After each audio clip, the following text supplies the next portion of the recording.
여러분들 새해 복 많이 받으시고 건강하시고 늘 행복하이소. 예.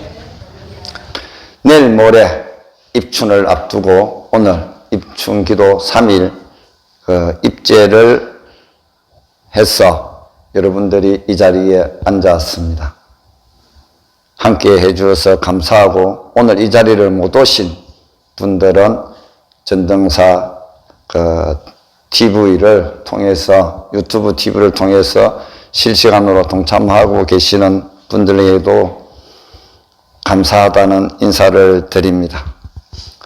그리고 보면 우리 민족은 1년에 4번이나 설을 세는 것 같습니다. 맞죠? 동지로 시작해서 동지설 한 번, 양력 1월 1일 날 한 번, 설 명절 한 번, 오늘 입춘을 보내고 하면 설이 4번인 것 같습니다. 그러면 도교나 역학에서 보면 입춘을 새해 시작을 보고 있는데 우리는 나이와 띠와의 관계는 띠는 오늘부터 11시 43분 입춘 때, 오늘 말고 입춘 때, 그때부터 띠가 시작됩니다. 지금까지는 범띠입니다. 지금까지는 범띠고, 입춘 지나고 나면 그때부터 토끼띠로 넘어갑니다. 아시겠죠? 우리는 해가 지나가면 바로 무슨 띠 했는데 입춘을 시작해서 그렇게 해서 그러니까 여러분들 아시기 바랍니다. 그러면 우리가 3번을 4번을 이렇게 하는 이유는 과연 뭘까? 생각해 보셨습니까? 무언가를 새롭게 시작을 하는 기점에 맞춰서 마음가짐을 새롭게 시작하기에 맞추고 또 하나를 점검해가는 시기를 생각하면 됩니다. 설에는 설대로 다짐을 하고 동지 때는 팥죽을 먹으면서 한 살 떠먹었다고 다짐을 하고 또 입춘 때는 액땜을 한다고 막 이렇게 해서 다짐을 하고 그렇게 순조롭게 한 해를 보내면 저희들은 맨날 다짐하다가 1년을 갈 수도 있습니다. 그렇지만 여러분들 올해는 입춘기도 열심히 잘해서 한 해를 시작하는 그 마음을 계속 가져주시기 바랍니다.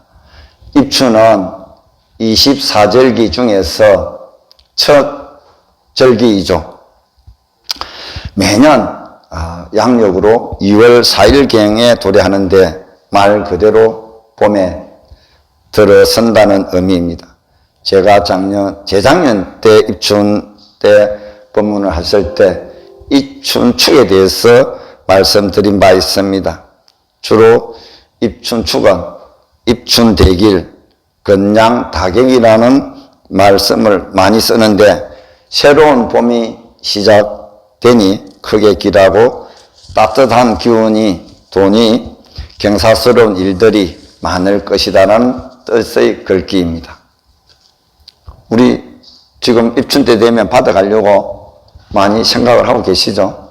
그러면 이러한 입춘축은 정서스러운 마음으로 대문이나 출입문에 붙이면 거기서 강한 에너지가 나옵니다.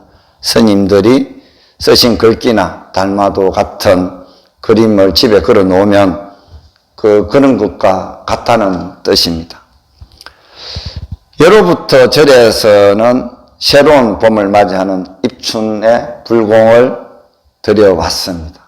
그러나 언제부터는 불공이라는 말은 사라지고 기도라는 말이 정착을 해서 모든 것을 기도 오늘도 입춘 기도를 입제한다고 제가 축원도 그렇게 했습니다. 그러면 대부분 사찰에서 만사 행통과 삼재 소멸을 위한 입춘 기도를 올리고 있습니다.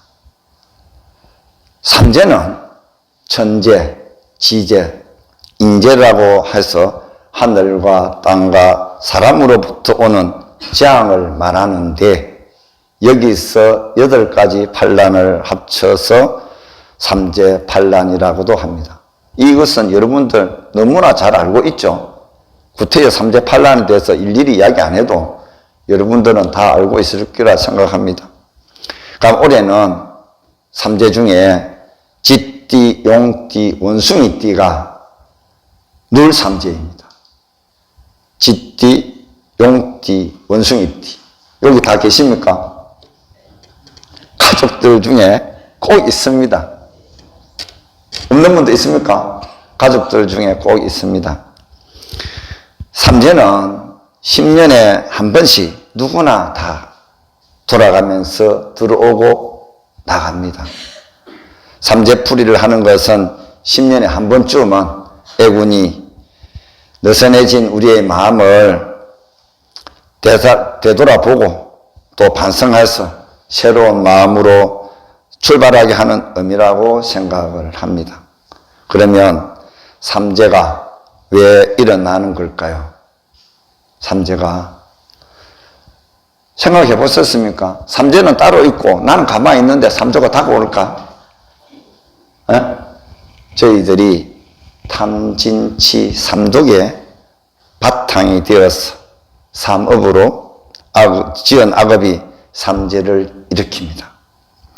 우리는 살생, 두토, 사음에 같이 몸으로 짓는 신업과 망어, 기어, 양설, 악구와 같이 입으로 짓는 구업, 또한 마음이나 생각으로 탐심, 진심, 지심과 같은 의업을 지어서 거기에서 많은 재앙이 발생하고 있습니다.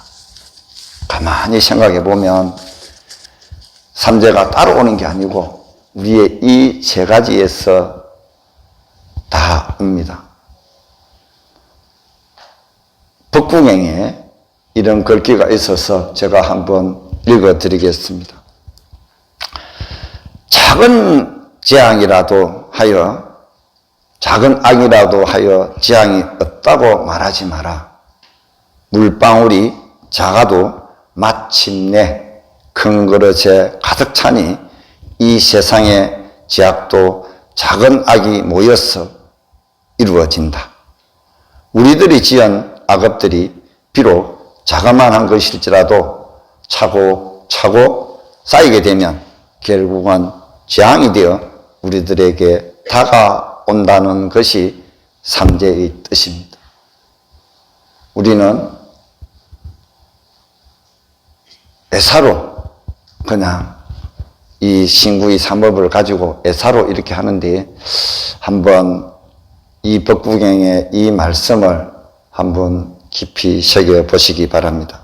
따라서 우리가 마음을 잘 다스려 삼업을 짓지 않는다면 삼재가 생기지 않으므로 우리는 삼재를 걱정하거나 삼재 소멸을 할 필요조차 없어질 것입니다. 그런데도 여러분들은 삼재 반란을 걱정하여 정초부터 신수를 보러 간다거나 많은 마음의 불안함을 가지고 있죠. 신수 보러 가신 분? 저는 전정사 신도님들을 믿고 있기 때문에 부적이나 신수 보러 이런 데 가지 않았을 기라고 생각을 합니다. 그래서 우리 뭐냐면 이렇게 정초되면 마음이 뒤숭숭하고 뭔가 바라는 마음이 있으면 더더욱 그런 생각을 많이 하는데 그러지 마시고 정말 신구의 삼업을 잘 다스려서 내 자신을 바라보면 그런 것들이 일어나지 않습니다. 그러면 우리는 무언가 처음을 시작할 때 그 마음을 유지하는 것이 초심 또는 초발심이라고도 합니다. 초심을 유지한다는 것은 결국 자신이 가지고 있던 처음에 그 마음을 항상 잊지 않고 깨어있는 것, 나의 본분에 대해서 항상 자각하고 지켜가는 것을 말하는데 이것이 처음 시작하는 것보다 훨씬 더 중요하고 힘듭니다. 여러분들 정초살림 기도 입제를 하면서 내가 어떤 기도를 하고 어떻게 정초 마음을 가졌기라 생각을 해보지만 순간순간에 우리 마음이 변해서 그런 것들을 잘 지키지 못합니다. 이렇게 하지 못하면 늘 작심삼일에 그치고 마는 경우가 많습니다. 안 그렇습니까? 네? 작심삼일에. 작심삼일에 이런 말들이 참, 저도 많이 그랬습니다. 저도 여러분들도 그랬을 거고, 그것이 초심을 유지하고 한 마음을 늘 간다는 이것이 그리 안 쉽습니다.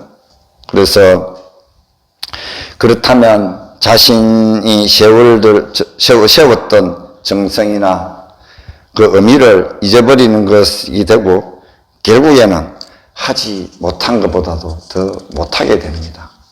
그래서 새로운 서원을 세우고 결심하는 것도 중요하지만 세운 서원을 잊지 않고 끝까지 지키고 나갈 때에 깊이 고민하고 생각해 보시기 바랍니다. 어떻게 나는 올해 이 마음을 세웠던 원들을 잘 수행정진해 나갈 것인가? 그것을 한 번 더 다짐하고 하나를 다짐하고 갈 때 그때 여러분들이 정초살림 입춘 기도에 또 입춘 때 세웠던 원들을 지켜나갈 거라고 생각합니다. 그러면 여러분들을 생각하시기에 삼재는 누가 막아줄까? 생각해 보셨습니까? 삼재기는 누가 막아줄까? 불보살님, 부처님, 호법신장님, 호법신장님 막아줄까요? 사실은 막아주는 것은 여러분들의 자신입니다. 여러분들 자신이. 그러면 스님 왜 기도를 입제를 하고 왜 그래요? 이러거든요. 맞다요. 왜 기도를 입제를 하고 왜 이렇게 법문을 하고 이러나요? 다 방편입니다. 우리가 기도를 올리고 이렇게 함으로 해서 마음의 안정도 오고 또는 입춘대길 그물을 붙이고 의뢰이 내려왔던 걸 안 하면 괜히 마음이 불안하고 그러면 아까 제가 조금 전에 말했듯이 한결같은 마음으로 신구의 삼업을 잘 다스리고 수행정진한다면 여기에 대한 두려움은 없습니다. 우리가 공의 도리를 안다면, 연기법을 안다면, 인가법을 안다면 여기에 대해서 우리의 마음은 크게 끄달리지 않을 것이다. 이 도리를 알며 있으면서도 그냥 안 하면 많이 이걸 어떻게 해볼까 고민을 많이 하는데 공의 도리를 여러분들을 아시고 인가법을 안다면 여기에 대해서 그렇게 끄달리지 않을 기라 생각합니다. 그러면 이 액땜을 어떻게 할 것인가? 어떻게 하면 가장 잘 액땜을 할 것인가? 보시입니다. 무주상 보시를 함으로 해서 사람들에게 좋은 말과 좋은 얼굴로, 맑은 마음으로서 사람들에게 보시하고 또는 여유가 있으면 우리보다도 못 사는 사람들 또는 힘든 사람들한테 무주상 보시를 함으로 해서 액땜마기는 더 잘할 수 있습니다. 그것을 우리가 알고 있는 연기법과 인가법을 뻔히 알고 있으면서 어리석게도 그것은 차후의 문제고 내가 그것을 어떻게 할 건가에 여러분들은 한번 생각해 보시기 바랍니다. 정말 내가 가지고 있는 재물이나 내 마음으로서 다른 사람들을 위해서 위하고 보시하고 말 한마디라도 남들에게 친근감 있게 이야기하면 가장 좋은 제가 생각했을 때는 액막이라고 생각합니다. 여러분들도 올해 한 번 더 그러하면 남을 위해서 보시가 결국에는 나의 법으로 돌아온다는 거죠. 나의 법으로. 그것이 더 좋은 액땜이 어디 있습니까? 바라는 공짜가 없습니다, 인생은. 있습니까? 절대 인생 공짜가 없습니다. 그게 연기법이고 인간법이라는 사실은 분명히 잊지 말아야 될 것입니다. 그래서 우리는 제가 결론적으로 말씀드리면 이 보시 문제, 이 보시가 전체를 다 아울 수도 있습니다. 자기의 마음, 자기가 어떻게 할 것인가에 대해서 한 번 더 열심히 궁금하게, 꼼꼼하게 생각해 보시고, 아, 보시가 이렇구나. 아, 그렇게 마음을 잘 써가가면, 정리해 가면, 여러분들 어떤 어려움이 와도, 어떻게 괴로움이 와도, 닥치도 두려움 없이 부처님을 굳게 믿고, 자기 각자의 수행하는 그 수행력을 믿고 살아갈 수 있다는 것을 말씀드리고, 오늘은 본문을 여기서 대신하기도 하고 마치겠습니다.